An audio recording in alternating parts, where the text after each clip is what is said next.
Bonjour, bienvenue dans ce 25e épisode, et oui déjà 25 de Fantasy au petit déjeuner. Alors aujourd'hui, on va revenir en territoire adulte. La semaine dernière, on s'était égaré en territoire jeunesse. Aujourd'hui, on revient parmi les grands et on va parler d'un auteur dont le premier roman vient de sortir en français. C'est le livre, l'auteur s'appelle Steve Cokane et son livre s'appelle Vagabond et insulaire. C'est le premier tome d'une trilogie qui s'appelle Les légendes du pays, qui vient de sortir ces jours-ci chez Pygmalion. Alors un livre vraiment atypique, comme vous allez vous en rendre compte. L'histoire met en scène trois personnages qui vivent dans une Angleterre un petit peu étrange, enfin un pays qui ressemble un peu à l'Angleterre.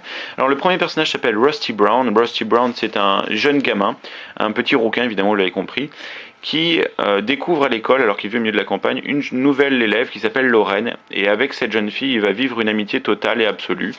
Parce que cette jeune fille est un peu différente. Elle est un petit peu hors norme, elle est plus espiègle, plus intelligente, elle connaît plus de choses. Et il va découvrir un jour son secret. Et son secret, c'est qu'elle fait partie du peuple des vagabonds. Et que traditionnellement, dans le passé, le monde dans lequel se passe l'action était découpé, il y a deux peuples, les vagabonds et les insulaires, d'où le titre. Les vagabonds arpentaient le monde pour récupérer des richesses et des ressources, et les rapportaient aux insulaires qui restaient au pays, et qui ainsi développaient les ressources, et surtout développaient les sciences et le savoir. Or, cette harmonie entre les deux peuples a été rompue, et depuis, le monde va à sa perte. C'est ce que la petite Lorraine va apprendre à Rusty, et évidemment, cette révélation va changer son monde et va le pousser dans une quête incroyable. Parce que, évidemment, la petite fille va vite disparaître. Alors, la deuxième histoire, par contre, elle va mettre en scène un personnage qui s'appelle Pegasus. Et Pegasus, il est magicien à la capitale. Il travaille directement pour le roi et il est en charge, en fait, de la machine à empathie. Parce que la machine à empathie, c'est une sorte de système modélisé, où le monde est modélisé de façon extrêmement détaillée. Et en fait, grâce à cette machine, on peut prévoir l'avenir, voire modeler l'avenir. Et Pegasus est en charge de cette machine. Ce qu'il ne dit pas, c'est qu'il utilise aussi la machine en faisant d'autres petits modèles, notamment de sa vie quotidienne, parce que notre cher magicien est amoureux d'une jeune femme qui s'appelle Alice, et qu'il aimerait bien modeler l'avenir pour la récupérer. La troisième histoire, par contre, met en scène un personnage qui s'appelle Lazare, Victor Lazare, et ce Lazare est en fait un ancien militaire qui est à la retraite, à la retraite, il a 30 ans, hein, mais il vit très misérablement dans la capitale, il a plus d'argent, il a plus de boulot, il cherche du travail, il envoie des motivations, il essuie refus sur refus, jusqu'au jour où il reçoit une enveloppe qui lui offre un travail dans une maison dans la campagne, une maison vide, totalement vide, où il va retrouver deux autres ouvriers, et leur mission va être de restaurer cette maison pendant 1 an avec un certain budget, parce que le propriétaire n'est pas là et ne se montrera jamais, il ne communiquera que par lettre, et il leur laisse des instructions pour soigner sa maison et s'en occuper. Or, il y a peut-être dans cette maison une présence ou quelque chose.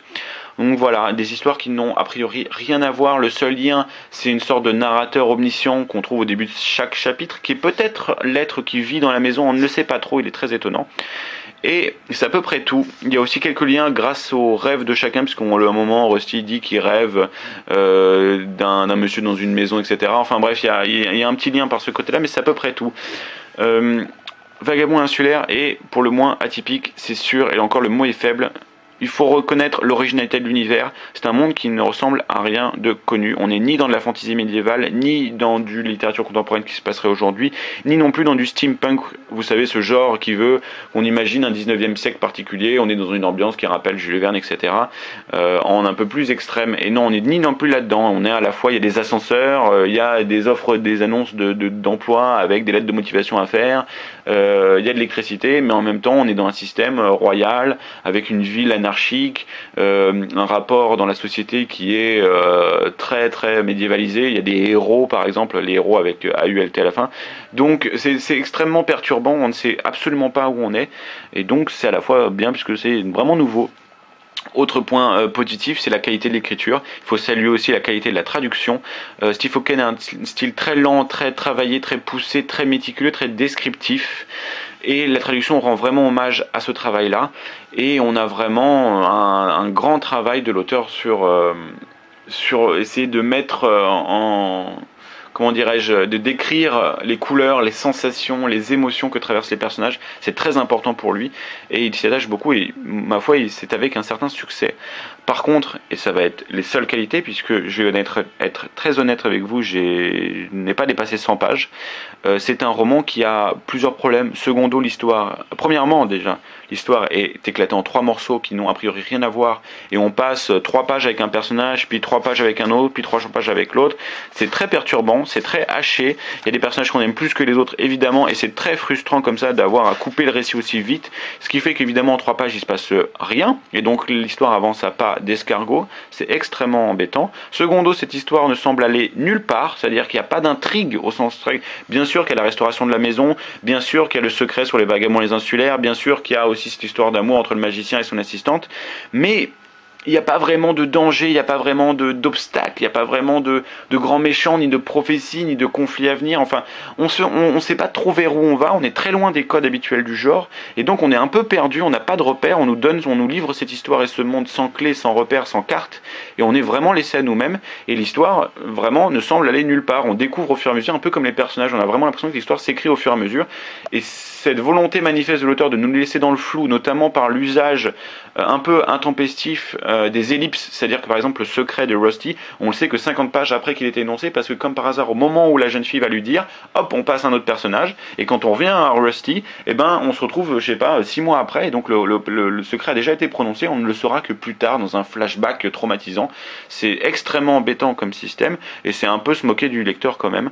Donc voilà, une histoire qui est très confuse, on comprend à peu près rien à ce qui se passe, et moi j'ai vraiment, ça m'a insupporté ce sentiment d'être complètement à la ramasse au niveau de l'histoire. Et voilà, secondo, quand même une écriture assez lente, il n'y a pas d'action, il y en a même zéro, il n'y a pas de rythme, il n'y a pas de bataille, il n'y a pas de combat, il n'y a pas de souffle homérique. Donc voilà, sachez-le, c'est un ovni ce livre. C'est un livre étonnant qui se destine vraiment à une minorité de lecteurs, à une clientèle très ciblée qui maîtrise vraiment déjà bien les rouages du genre. Pour les autres, passez votre chemin entre des personnages pas très charismatiques, entre une histoire hachée, entre un récit qui n'a pas de structure vraiment finie et entre une écriture un peu lente et très descriptive. Bon courage pour arriver à dépasser 50 pages. Voilà, j'espère que ça ne vous gâchera pas totalement l'envie parce que je pense qu'il y a des gens qui vont adorer ce bouquin pour la qualité de son écriture, mais malheureusement je n'en fais pas partie. Voilà, je vous dis à la semaine prochaine et espérons passer avec un moment avec un autre bouquin. Et si je me trompe, n'hésitez pas à me le signaler sur le site. Merci, à bientôt, au revoir.